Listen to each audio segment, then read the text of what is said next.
चलिए स्टूडेंट्स, जैसा कि आप लोग जानते हैं कि मैंने now the leaves are falling first का जो 5 स्टेंजा था उस पांचों स्टेंजा को अच्छी तरह से एक्सप्लेन कर दिया हूं, ताकि आप लोगों को जो 4 नंबर का एक्सप्लेन करने वाला लाइन है तो आप लोगों को छूटे नहीं।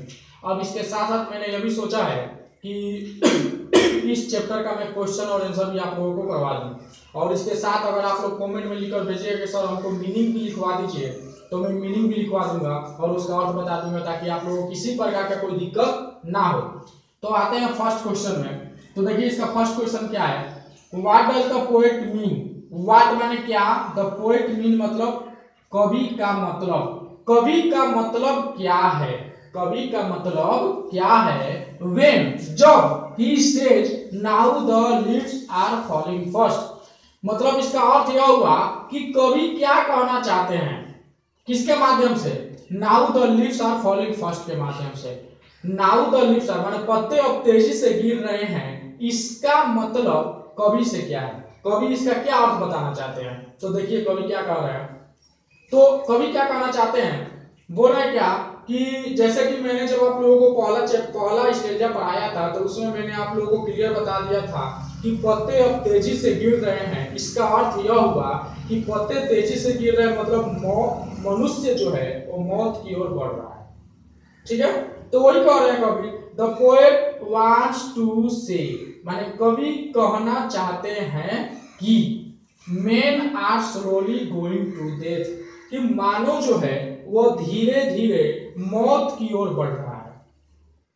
ठीक है, कवि क्या कहना चाहते हैं, कवि कहना चाहते हैं क्या कि मानव जो है वो धीरे धीरे मौत की ओर बढ़ रहा है। 2 वर्ड्स होना चाहिए यहाँ पे, 2 वर्ड्स, TOWARDS,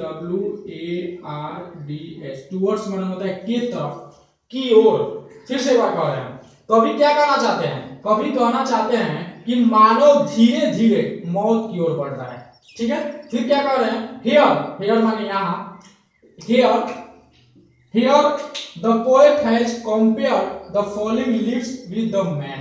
हियर माने यहाँ जो कवि जो है वो मानव की तुलना, मानव की तुलना किससे कर रहे हैं, तो मानव की तुलना जो है वो गिरते हुए पत्तों के साथ कर रहे हैं।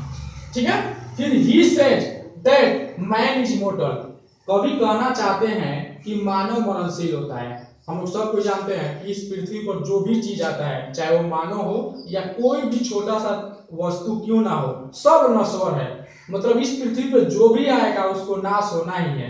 तो इसीलिए कवि क्या कहना चाहते हैं, कवि कहते हैं कि man is mortar and he will be destroyed like tree. कवि यह कहना चाहते हैं कि मानव मरणशील है, और वो भी किस तरह बर्बाद हो रहा है, तो वो भी पेड़ के पत्तों के समान बर्बाद हो रहा है। जिस तरह पेड़ के पत्ते पेड़ से गिरकर बर्बाद हो रहे हैं, ठीक उसी प्रकार मानव भी धीरे धीरे मौत की ओर बढ़ रहा है और वो अपना जीवन बर्बाद कर रहा है। तो ये था फ्रेंड्स पहला क्वेश्चन का आंसर। आई होप कि आप लोगों को इस क्वेश्चन का आंसर अच्छी तरह से समझ में आया होगा। नेक्स्ट क्वेश्चन में आते हैं, क्वेश्चन नंबर 2। क्वेश्चन नंबर 2 क्या है, व्हाट आर द वर्ड्स, माने कौन सा शब्द है इन द सेकेंड स्टेंजा। जैसे कि now the leaves are falling first has divided into 5 stanza, तो इन द सेकेंड स्टेंजा मतलब सेकेंड स्टेंजा माने दूसरी पंक्ति में, दैट सजेस्ट डेथ, माने दूसरी पंक्ति में कौन सा ऐसा वर्ड है जो डेथ के बारे में बताता है। डेथ माने होता है मृत्यु, जो मृत्यु के बारे में बताता है।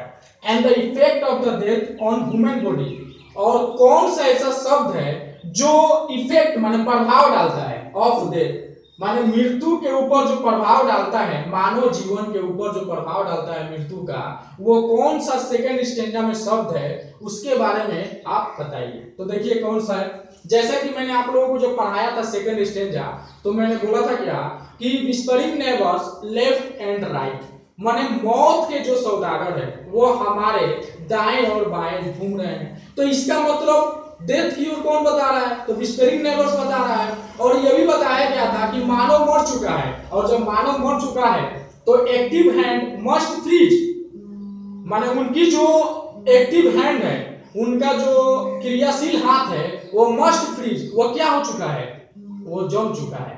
तो वही वर्ड है, देखिए इन the second stanza the word whispering neighbours suggest the death, माने दूसरी पंक्ति में विस्परिंग नेबर्स जो है वो मौत के बारे में बता रहा है। एंड द वर्ड्स प्लॉक, प्लॉक माने होता है दूर ले जाना, एंड फ्रीज, फ्रीज माने जमना, suggest the effect of death. मतलब प्लॉक एंड फ्रीज जो है वो हमें किसके बारे में बता रहा है? इफेक्ट ऑफ डेथ के बारे में। तो स्टूडेंट्स, मुझे आशा है कि आप ये दोनों क्वेश्चन का आंसर अच्छी तरह से समझ गए होंगे। अगर आप लोगों को किसी प्रकार की कोई दिक्कत हो तो आप कमेंट बॉक्स में जरूर उसको लिखें, तभी हमको समझ में आएगा कि आप लोगों को कहाँ कहाँ प्रॉब्लम हो रही है। और जिस तरह मैं कोचिंग में पढ़ा रहा हूँ उसी तरह मैं यहाँ पे पढ़ा रहा हूँ कि आप लोग किसी प्रकार को कोई दिक्कत ना हो। अगर आप लोग बोलिएगा तो मैं मीनिंग भी लिखवा दूंगा, ठीक है। अगर मीनिंग की जरूरत नहीं है तो मैं एक्सप्लेन कर दूंगा और उसका क्वेश्चन आंसर आप लोगों को समझा दूंगा, उसका ऑब्जेक्टिव समझा दूंगा, ताकि आप लोगों को एग्जाम हॉल में किसी प्रकार की कोई दिक्कत ना हो। लेकिन एक आपसे रिक्वेस्ट है कि आप इस चैनल को जरूर सब्सक्राइब कीजिए, क्योंकि सब्सक्राइब नहीं कीजिएगा तो ये आपके पास नहीं पहुंचेगा। मैं बार बार बोल रहा हूँ, बहुत सारे स्टूडेंट मेरे पास फोन कर रहे हैं कि सर मेरे पास वीडियो नहीं आ रहा है, मेरे पास वीडियो नहीं आ रहा है। तो मैं सभी स्टूडेंट्स को यही बता देना चाहता हूँ कि आप Aaradhya English classes in Naviganj बाजार लिखिए, टोटल वीडियो आपके पास आ जाएगा। और जब तक आप सब्सक्राइब नहीं कीजिएगा वो नहीं पहुंच पाएगा, क्योंकि मेरे पास कोई टेक्निकल कोई मटेरियल है नहीं कि मैं पूरा वीडियो पूरा अच्छी तरह से बना सकूं। मैं मोबाइल से वीडियो बना रहा हूं और बोर्ड पे लिख रहा हूं, तो इसीलिए आप लोग उसको सब्सक्राइब कीजिए और पढ़िए। और किसी प्रकार की कोई दिक्कत हो तो कमेंट जरूर कीजिए, ठीक है students. Thank you very much.